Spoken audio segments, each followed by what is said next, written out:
16 साल की उम्र में पहली फिल्म, 19 साल में शादी और फिर अचानक बड़े पर्दे से गायब हो गई ये हीरोइन।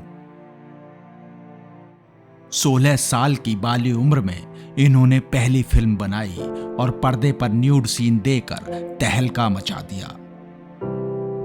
अगर आपने विजय, त्रिदेव और विश्वात्मा देखी है तो आप इन्हें पहचान ही गए होंगे और नाम भी याद आ गया होगा। इनका नाम है सोनम खान। जी हाँ, वही तिरछी टोपी वाले यानी ओए ओए वाली सोनम।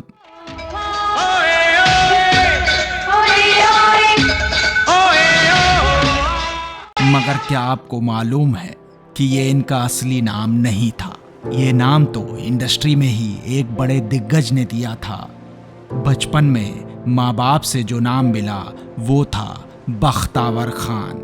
आखिर वो कौन सी वजह थी कि यश चोपड़ा जी ने इन्हें करियर के पीक पर आकर शादी नहीं करने की सलाह दी थी, मगर ये मानी नहीं और महज 19 साल की कमसिन उम्र में शादी कर ली और ये शादी इनके करियर के लिए बर्बादी बन गई। ये इनाम है आप जैसे लोगों को खुश न करने का। आखिर क्यों सोनम ने अपनी जिंदगी खराब की और त्रिदेव की रेड बिकनी गर्ल आखिर न्यूड सीन देने से पहले फूट फूट कर क्यों रोई थी? नमस्कार दोस्तों, बॉम्ब इस एपिसोड में आपका स्वागत है और आज हम बात करेंगे क्या है बख्तावर खान के सोनम खान बनने की कहानी, और आपको ये भी बताएंगे कि करियर के पीक पर आकर उन्होंने फिल्मों से किनारा क्यों कर लिया।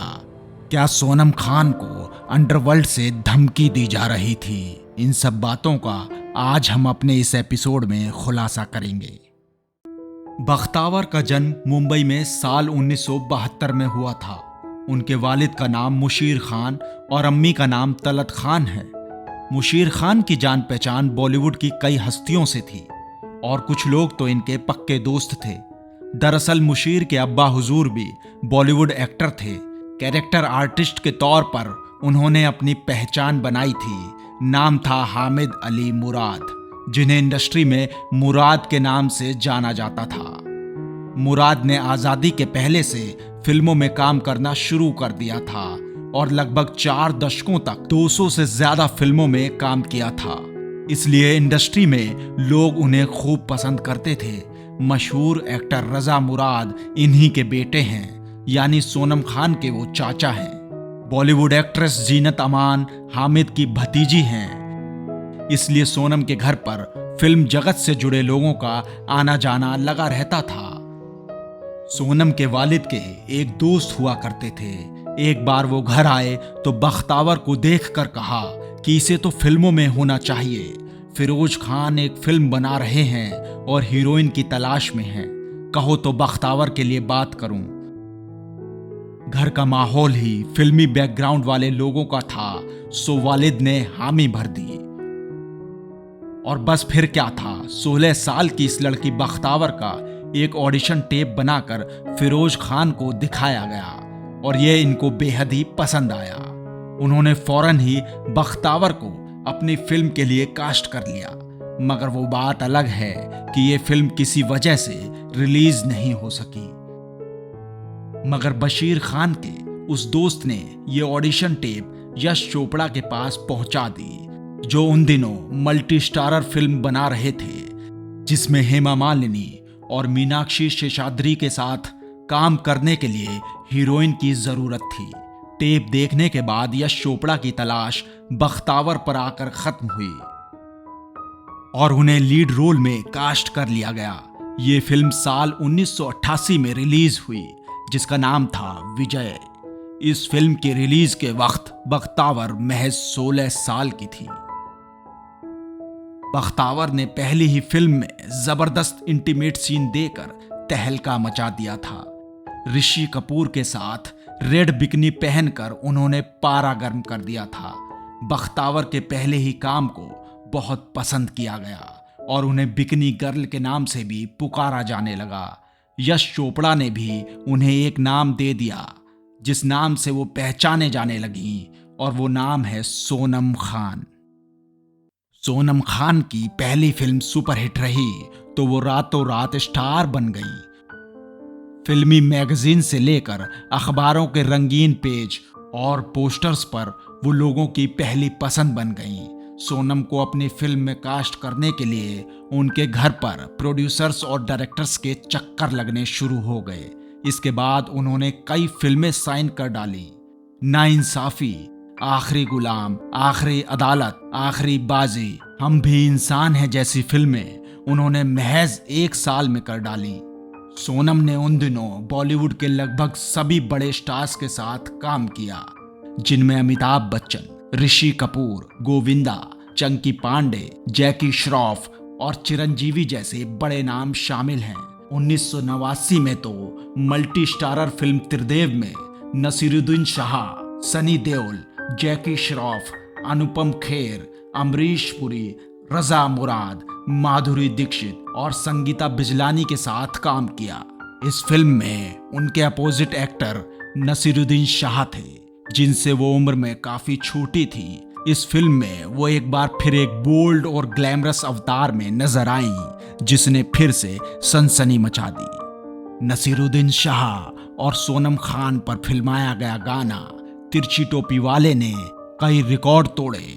ये फिल्म सुपरहिट हुई थी और इस गाने ने सक्सेस रेट को कई गुना और बढ़ा दिया था। आज भी लोग इस गाने के दीवाने हैं। इसी गाने से उन्हें नाम मिला ओए ओए गर्ल। फिल्म त्रिदेव की शूटिंग से जुड़ा एक किस्सा आपको बताते हैं। जब सोनम फूट फूट कर सेट पर रोने लगी थी। दरअसल त्रिदेव की शूटिंग के दौरान सोनम को न्यूड सीन देना था, मगर उम्र कम थी सो वो डर गई और फूट फूट कर रोने लगी, जिसके बाद उनकी आंटी को सेट पर बुलाया गया और उन्होंने सोनम को एक चॉकलेट खिलाते हुए इस सीन को समझाया, जिसके बाद वो ये सीन कर पाई। हालांकि सोनम ने बताया था कि इस सीन को करते हुए वो बहुत अनकंफर्टेबल थी। एक के बाद एक फिल्म करने के बाद सोनम के करियर ने रफ्तार पकड़ ली थी। उनके पास फिल्में और पैसा दोनों था। वो अपने करियर के पीक पर थी। तभी उन्होंने डायरेक्टर राजीव राय से अचानक शादी करके सबको हैरान कर दिया। राजीव राय त्रिदेव और विश्वात्मा के निर्देशक थे। इन दोनों के बीच अफेयर तो त्रिदेव के दौरान ही शुरू हो गया था। 3 साल तक एक दूसरे को डेट करने के बाद 1991 में दोनों ने शादी कर ली। लोग हैरान इसलिए थे क्योंकि शादी के वक्त सोनम महज 19 साल की थी और उनके पति राजीव राय उनसे 17 साल बड़े थे। इस शादी के लिए यश चोपड़ा ने सोनम से मना किया था, पर वो नहीं मानी। इंटरव्यू में सोनम ने खुद इस बात का खुलासा किया था कि उनकी एक गलती उन पर भारी पड़ गई। शादी के बाद उन्हें यशराज की आईना और फिरोज खान की यलगार से हाथ धोना पड़ा और ये दोनों फिल्में बहुत हिट हुई थी। शादी तो हो गई, लेकिन सभी के जहन में एक ही सवाल था कि आखिर इतनी जल्दी कैसे उन्होंने शादी का फैसला ले लिया और इसके फौरन बाद ही उन्होंने फिल्मी सफर पर भी ब्रेक लगा दिया। कुछ लोगों का तो ये भी मानना है कि शायद उन्हें अंडरवर्ल्ड से धमकी मिली थी। वजह चाहे जो भी हो, मगर शादी के बाद ही उनका करियर ढलान पर आ गया और फिर यह शादी भी नहीं चल पाई। मतलब यश चोपड़ा की बात 16 आने सच निकली। उन्होंने चेताया था कि शादी करोगी तो करियर खत्म हो जाएगा और ऐसा ही हुआ।